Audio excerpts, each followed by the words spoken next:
Welcome to Plumbing for Online Classes. Today, once again, I am going to discuss the syllabus because your syllabus has been changed as per JK Bose update. And this lecture is for class 10. प्यारे बच्चों, जैसे कि आप जानते होंगे आपका syllabus recently JK Bose की तरफ से चेंज हुआ है। ज़्यादा चेंजेस नहीं हुई है, लेकिन फिर भी मैंने समझा कि ज़रूरी इसके ऊपर लेक्चर बनाऊँ ताकि आपको टाइमली अपडेट्स मिलती रहे। अगर कोई भी थोड़ी बहुत चेंजिंग हो जाती है तो ज़रूरी है कि आप बच्चों को उसके बारे में पता हो। तो आज मैं आपको सिलेबस तो बताऊँगा ही, लेकिन साथ साथ में सारी चीज़ें बताऊँगा कि आपका पेपर पैटर्न किस तरीके से बनाया जाएगा, क्या क्या चीज़ें आपको पूरे इस वोकेशनल स्किल के अंदर देखने को मिलेगी। जैसे कि आप स्क्रीन पर देख रहे हो, यहाँ पर दिए गए हैं, सीरियल नंबर है आपके पास, यहाँ पे पार्ट्स हैं, सेक्शंस और मैक्सिमम मार्क्स। तो चार सेक्शंस, चार सीरियल नंबर हैं जिनको आपने देखना है और जिनके मुताबिक आपने क्या करना है, पूरे के पूरे साल अपनी पढ़ाई को कंटिन्यू करना है। तो पहले हम देखते हैं पार्ट्स। तो पार्ट्स क्या है हमारे पास, पार्ट ए है, पार्ट बी, पार्ट सी और पार्ट डी। तो पार्ट ए में यानी कि पार्ट ए में आपने किसके बारे में पढ़ना है, एम्प्लॉयबिलिटी स्किल के बारे में पढ़ना है, जो कि आपके कितने मार्क्स का होगा, 20 मार्क्स का होगा। लेकिन इसमें जो काउंट होंगे वो खाली 10 मार्क्स काउंट होंगे। अभी मैं आगे आपको ये है, पार्ट बी में आपने पढ़ना है किसके बारे में, वोकेशनल सब्जेक्ट के बारे में। वोकेशनल सब्जेक्ट में इसके जितने भी सब्जेक्ट्स हैं, जैसे कि आप मेरे पास क्या पढ़ते हो, प्लम्बिंग पढ़ते हो, तो जो कि आपको कितने मार्क्स की आएगी, 40 मार्क्स की, लेकिन उसमें से भी काउंट कितने होंगे, 20 होंगे। इसी के साथ पार्ट सी आपका होगा क्या, प्रैक्टिकल टेस्ट, जो कि आपका कितने मार्क्स का होगा, 50 मार्क्स का होगा। और पार्ट डी है आपका, जिसमें आप देखोगे फॉर्मेटिव असेसमेंट, और ये आपका होगा कितना, 20 मार्क्स का। टोटल जो आपका पेपर होगा वो होगा आपका कितना, 100 मार्क्स का। पेपर मीन्स की ओवरऑल जो भी आपके मार्कशीट पे आपके जो नंबर चढ़ेंगे वो आउट ऑफ 100 होंगे। बढ़ते हैं सिलेबस की तरफ। नेक्स्ट स्लाइड में आप देख सकते हो, यहाँ पर हम डिस्कस करने जा रहे हैं किसका सिलेबस, प्लम्बिंग का। और ये कौन सी क्लास के लिए है, फॉर क्लास 10th। कौन सी क्लास के लिए है, 10th के लिए। और जो आपका जॉब रोल है वो क्या होता है, असिस्टेंट प्लम्बर जनरल। और यहाँ पर हम देखेंगे कि स्कीम ऑफ असेसमेंट हमारे पास क्या है। जैसे कि आप यहाँ पे देख सकते हो, सबसे पहले आपके सामने यहाँ पे दिया गया है मॉड्यूल। मॉड्यूल में कितने पार्ट हैं, ए बी सी और डी।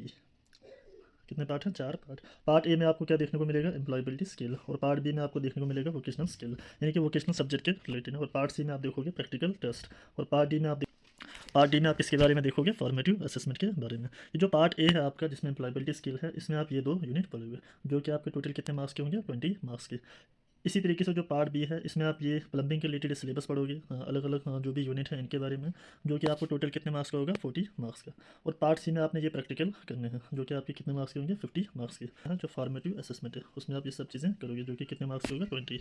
एंड 80 + 20 कितना हो जाएगा हमारे पास, 100। टोटल पेपर आपका कितने नंबर का होगा, 100 मार्क्स का होगा।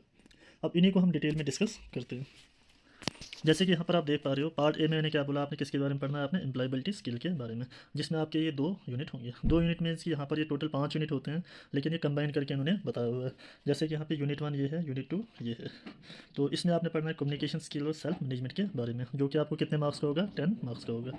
इसी तरीके से इसमें जो पार्ट 2 है, इसमें आप पढ़ोगे बेसिक आईसीटी के बारे में, यानी कि इन्फॉर्मेशन कम्युनिकेशन एंड टेक्नोलॉजी क्या होता है, एंटरप्रेन्योरशिप के बारे में पढ़ोगे, और पढ़ोगे आप किसके बारे में, ग्रीन स्किल के बारे में। और ये भी आपका कितने मार्क्स का होगा, 20 मार्क्स का।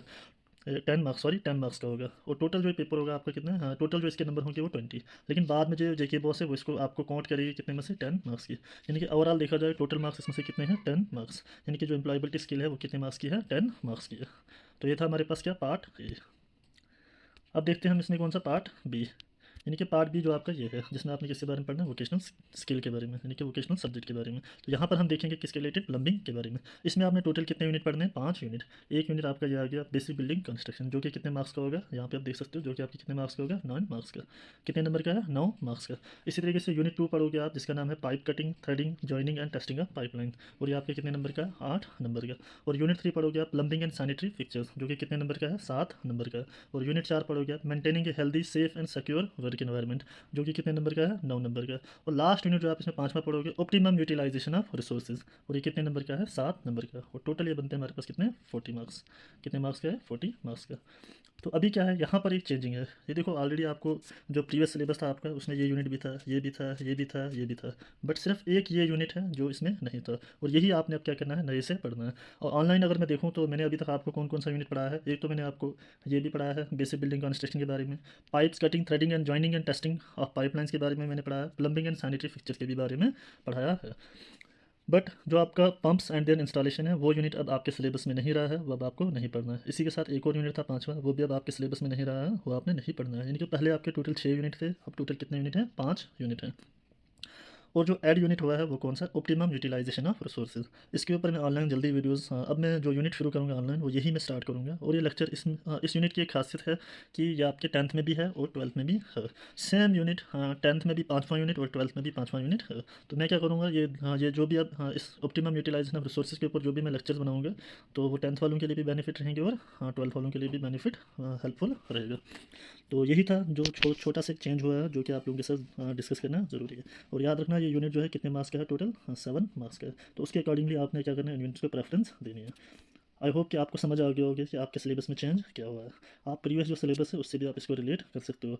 फिर भी अगर किसी को दिक्कत आ रही है आप यहाँ से जाके आप क्या कर सकते हो, स्क्रीनशॉट उठा सकते हो। इसका हमारे पास क्या टोटल कितने मार्क्स का, 40 मार्क्स का। लेकिन इसमें भी काउंट कितने होंगे, 20 में से ही काउंट होंगे।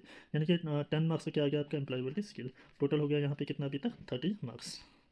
बढ़ते हैं अब हम किसकी तरफ, पार्ट सी की तरफ। यानी कि जो यहाँ पर आप देख पा रहे हो, पार्ट सी में आपने क्या करना है, प्रैक्टिकल टेस्ट के बारे में। ये सारी चीज़ें आपने क्या करनी है, प्रैक्टिकल के दौरान करनी है। जो कि आपके टोटल कितने मार्क्स के हैं, 50 मार्क्स के। टोटल कितने मार्क्स का है, 50 मार्क्स का। इसमें आपने क्या क्या करना है, एक तो प्रैक्टिकल एक्सपेरिमेंट जो कि आपके कितने मार्क्स का है, 20 मार्क्स का। एंड आर्टिफैक्ट में मीन्स क्या करना है, आप कोई भी अगर ऑब्जेक्ट क्रिएट कर पाते हो तो उसके आपको कितने मार्क्स मिलेंगे, 5 नंबर। डेमोन्स्ट्रेशन में उसकी कोई एक्टिविटी करके दिखानी है जिसमें आपको कितने मार्क्स मिलेंगे, 5।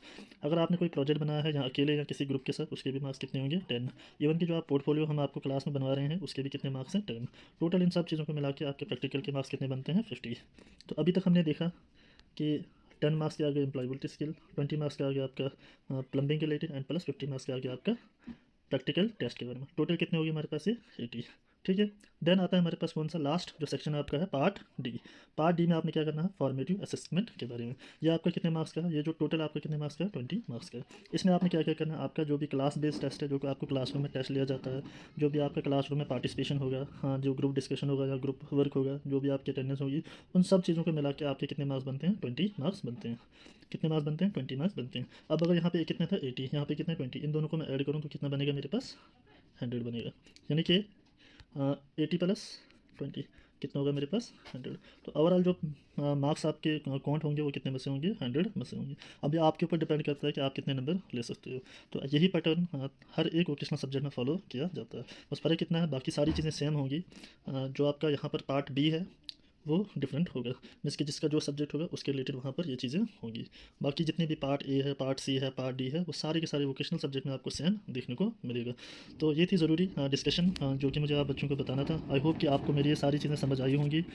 इसी के साथ आज का लेक्चर यही। तो नेक्स्ट लेक्चर में आपको मैं ऑप्टिमम यूटिलाइजेशन ऑफ रिसोर्सेज के ऊपर लेक्चर बनाना शुरू करूँगा। जो भी होगा आपके कोई भी सवाल, कोई भी जवाब सिलेबस के रिलेटेड आप कमेंट सेक्शन में मुझे बता सकते हैं।